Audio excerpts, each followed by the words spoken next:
開悟的第五層次，流動的合一 （A flowing oneness）。當你成功穿越了第四層次，那種毀滅性的小我瓦解與陰影洗禮後，你將步入開悟的第五層次，流動的合一 （A flowing oneness）。如果越第四層次是一場焦土上的葬禮，那麼第五層次就是在那片焦土上自然長出的、不經修剪的原始森林。在這裏，你不再是一個試圖開悟的人，你成為了生命本身。第一章開篇，你消失在行動之中。想象一下，你正在彈奏鋼琴，或者正在處理一份極其複雜的程序代碼。在過去，你的大腦裏總是有一個監工，他在不斷地評判這一段彈得不夠好，這個邏輯可能有筆，我要更努力一點才能成功。這個監工就是你的小我，它像是一道厚厚的牆，隔絕了你與純粹的創造力。但在第五層次牆倒塌了，你會突然發現，不是你在彈琴，而是音樂透過你的手指在流淌；不是你在寫代碼，而是邏輯本身在屏幕上自我繁衍。你的身體變成了宇宙的一根管道，一種巨大的安靜的充滿喜悅的能量取代了疲憊的意志。這就是第五層次的開悟。你不再是那個做事的人，你變成了所做之事。界限消失了，抵抗消失了，剩下的只有一種永的動態的流動。第二章具體感受無我的極致和諧。進入第五層次的人，其生命質感會發生根本性的質變。這不是一種靜止的坐禪狀態，而是一種動態的定一。努力感的徹底喪失。在世俗眼中，你可能比以前更忙碌，創造力更高，但你內在的感受卻是無事可做。那種為了達成目標而產生的緊繃感消失了。你不再努力去愛人，愛就像呼吸一樣自然。你不再努力去工作，工作變成了神聖的遊戲。二、時間與空間的坍縮。在這種流動中，你會體驗到一種奇妙的時空扭曲。當你完全沉浸在當下5個小時，可能感覺像5分鐘。你不再感覺自己被囚禁在肉體之中，而是感覺自己延伸到了房間的角落，延伸到了你所接觸的每一件物體上。你與環境之間不再有我與他的分別，只有一整塊存在的體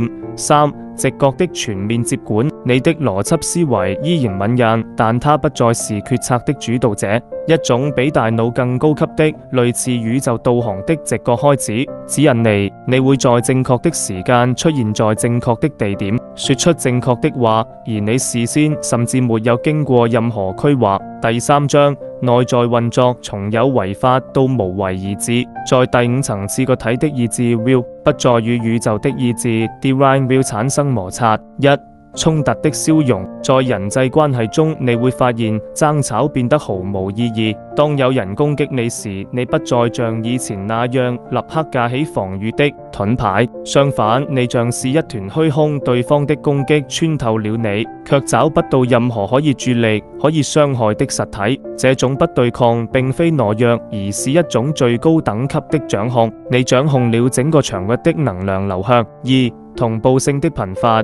Synchronicity， 你會發現生命中充滿了巧合。你想找一本書，下午就在路邊的二手書店看到它；你想解決一個問題，隔天早晨就遇到能給你答案的人。這在心理學家榮格眼中是同步性，在第五層次的覺者眼中，這只是流動的常態。當你不再阻礙生命就會為你鋪路。三、身體的通透感。第五層次的開悟往往伴隨住生理上的變化。你不再感到沉重，即便是在高強度的勞動後恢復的速度也快得驚人。你的身體不再是由固體肌肉組成的，而是由流動的波 wave 組成的。第四章具體修煉方法，如何吊頻進入流動。第五層次的修煉本質上是撤銷的過程，而非獲得一觀察我的介入點，在日常生活中隨時監控你的念頭。每當你感到焦慮、挫折或亢奮時，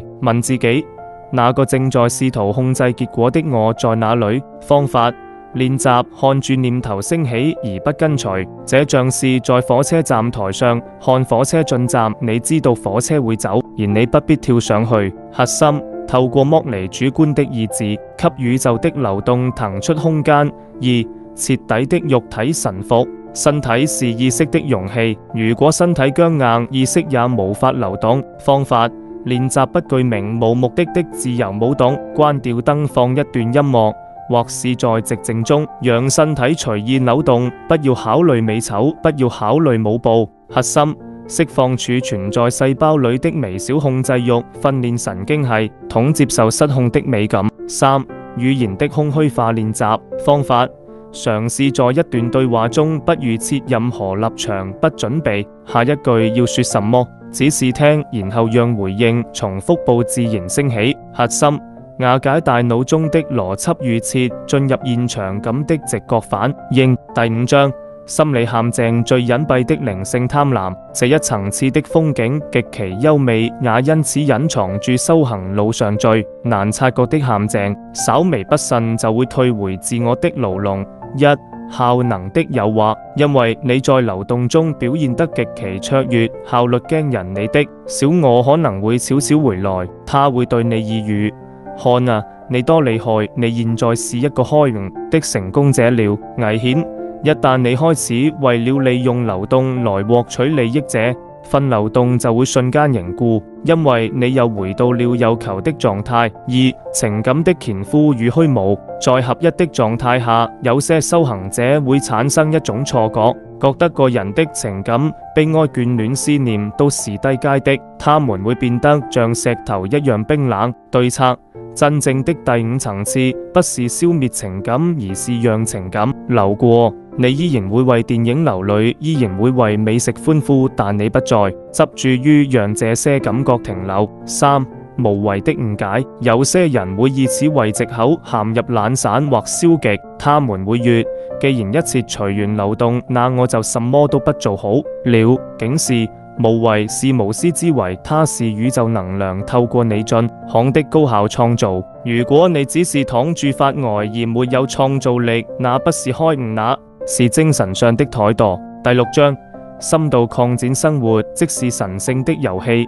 Lila， 在古老的東方智慧中，生命被稱為一場神聖的遊戲。Lila， 在第5層次，你終於領悟了這個詞的心意。宇宙之所以創造萬物，並不是為了達成某個遙遠的目標，也不是為了某種嚴肅的審判，而是為了體驗本身。就像一個孩子在沙灘上堆堡壘，他全神貫注地堆疊，充滿喜悅地裝飾。他知道潮水一來，堡壘就會消失，但他並不在乎。他在乎的是堆疊時那種指尖觸碰沙子的質感，是陽光灑在背上的溫暖。當你進入第5層次，你的整個人生就變成了這座沙堡。你依然會去賺錢、去戀愛、去奮鬥，但你內心深處知道，這只是神聖的遊戲。即使失敗了，即使沙堡塌了，那個背後的覺知依然圓滿毫髮無傷。這種全然投入卻又不帶執著的生命狀態，就是真正的解脫。第7章：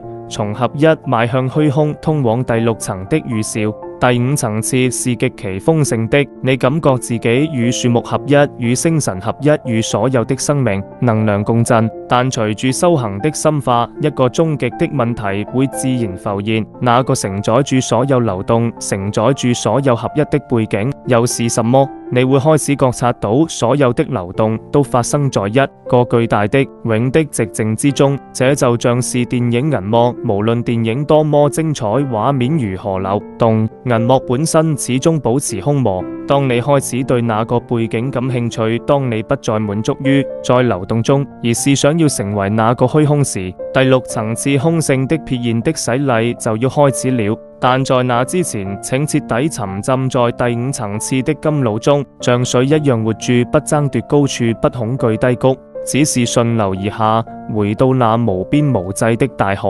結語：你就是那場開悟。開悟不是你達到的一個地方，而是你撤銷了所有阻礙後，生命自然顯露的面貌。在第五層次，你不再尋找上帝，因為上帝正透過你的眼睛看住世界。